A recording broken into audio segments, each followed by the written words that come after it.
So, first of all, thank you for the organization team to have the chance to give a talk related to my research teams. And today I will present a methodological study developed by your team on the comparisons of B cell lineage trees.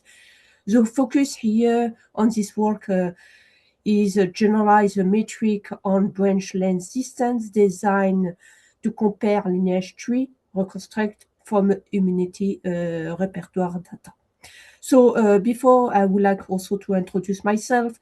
So I'm Nadia Taheri. I'm an assistant professor in University of Sherbrooke in a computer science department. My work is mainly related to phylogenetic tree and also in phylogenetic networks.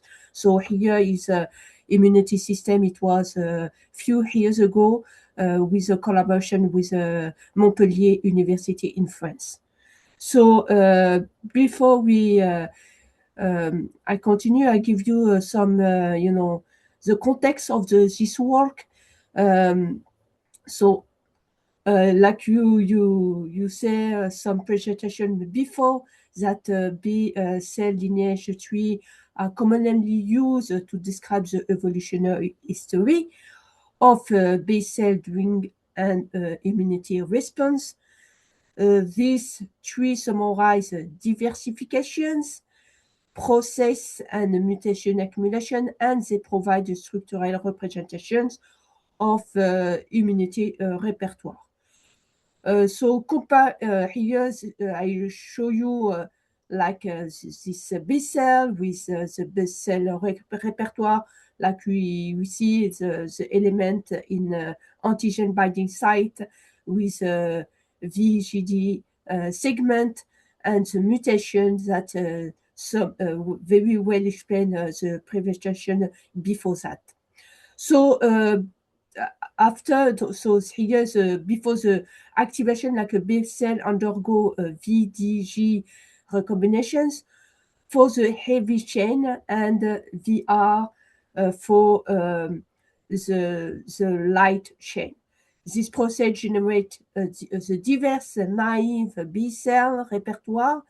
At this stage, lineage trees mainly reflect recombinations event and show limited depth. So after the activations, so here is what I'm mostly focusing, that B cell proliferate and enter a germinal center. Somatic hypermutation introduce a point of mutation in the variable regions, while a class switch recombination modifies the constant region. So the mechanism lead to affinity. Here you can see on this tree is a tree.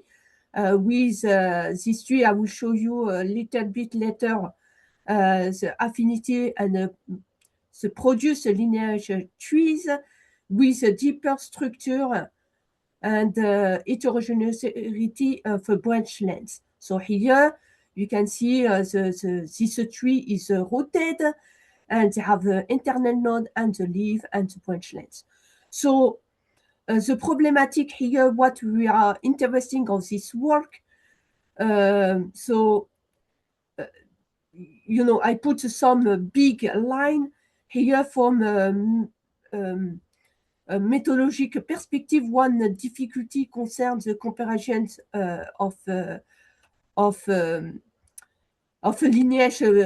lineage trees obtained from the same patient at a different point, but over a lineage tree involved as a mutation accumulate and clonal mutation expand or contact.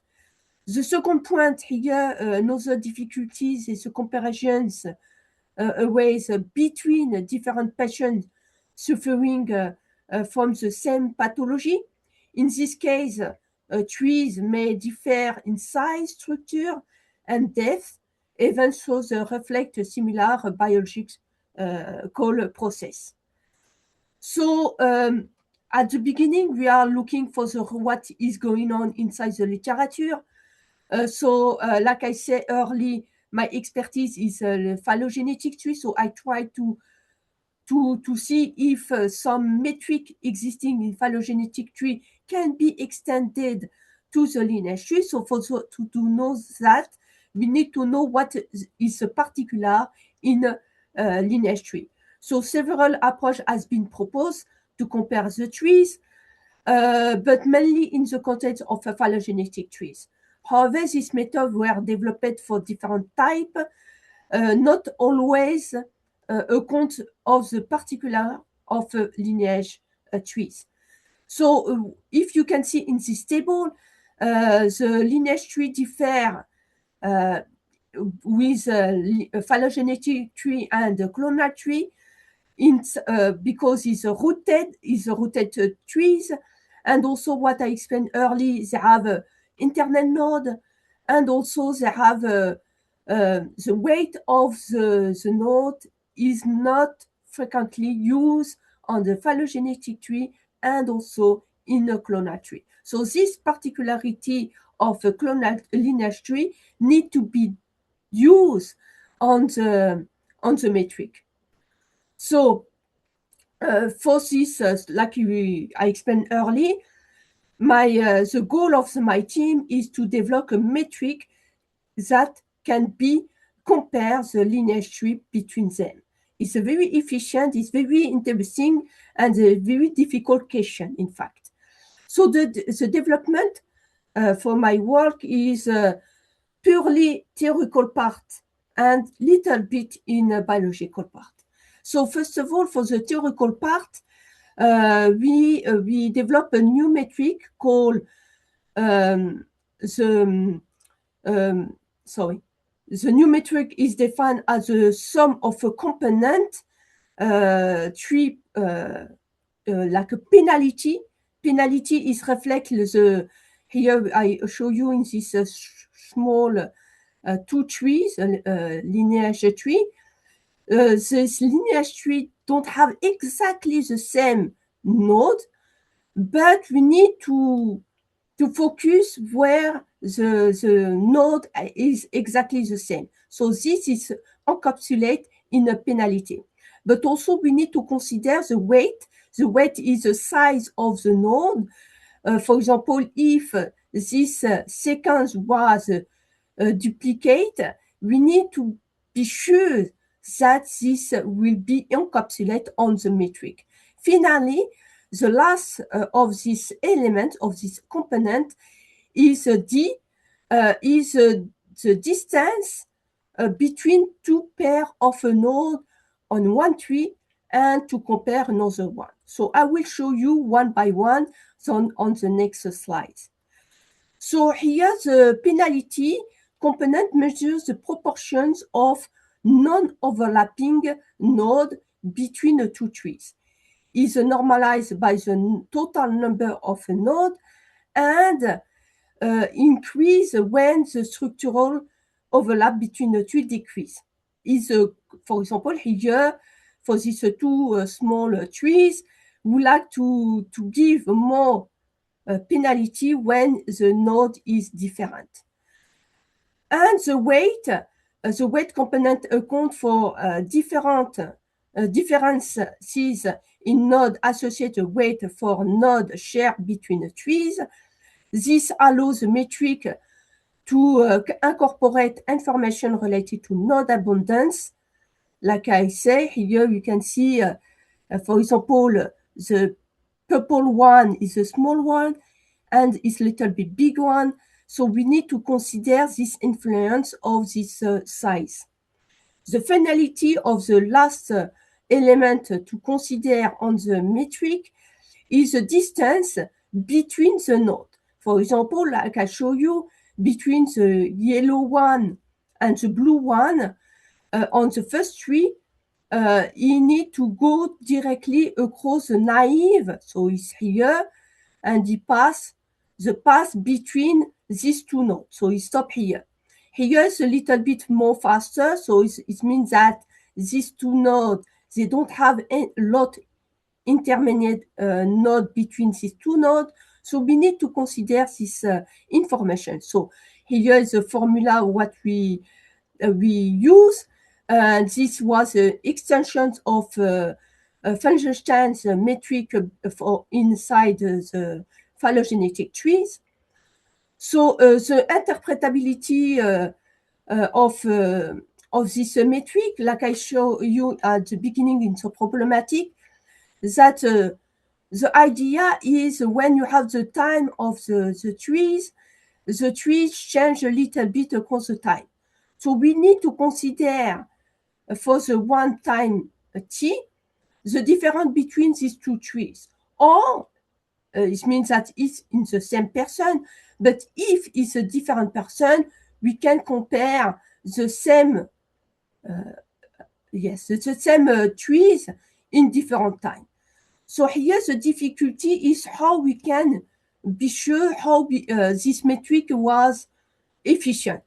For to do that, we use one kind of data set. The GLB metric was applied to lineage tree reconstruction for from immunity repertoire sequences data to evaluate its behavior in biological context. Like I show you at the beginning, it's not big data. It's a big data, but not a lot efficient. So one public data set of memory and naive B-cell receptor sequence containing over 37 million unique BCR sequences from a three healthy adult donor. So to perform here lineage reconstruction and the B-cell repertoire analysis, my student employed some immunoconstantine framework, including a Dosser from tree building and visualizations. And also we employ ACANSIM for clonage lineage tree diversity analysis. So after that, when you obtain here is from the sequence, after using some tools I explained early, we obtain the trees. So when you have the tree, we like to compare the topology and the branch length between these two trees to see what is going on. So validation was performed using this public data set, and also previous analysis of this data reported clearly this data set. We have a tree, you can see in this table, we have a three person. It's not a lot, it's not a big cohort, but this cohort, 3 person, we have the naive and the mutation and the NB sequence. So the first one is very interesting person because between the naive, the sequence between the naive and B is very similar. We hope that your metric can detect this similarity. We use some basic phylogenetic metric. They don't find this situation. So this result provides a reference for comparison. So we would like to compare what the study done early. Like I said, the metric we use, we detect like the very strong similarity between these two trees, and the future work. What we expected is to extend this metric to encapsulate affinity rate evolutions.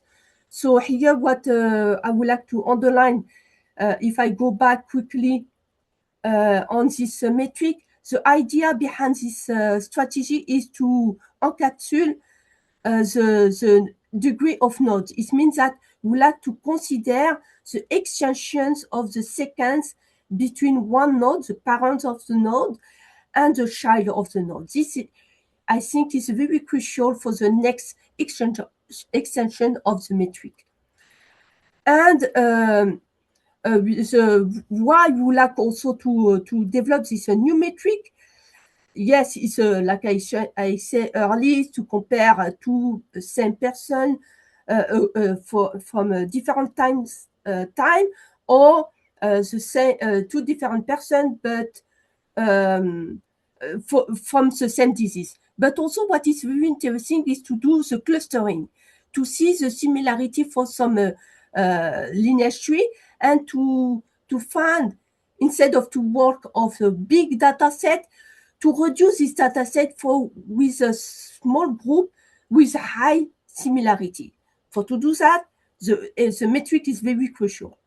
And then what also is very interesting is to, based on this small group of data, it's very crucial to, in the future, we started to work on it to create like a consensus of a lineage tree or super tree, depending if you like to consider or not the overlapping of the node.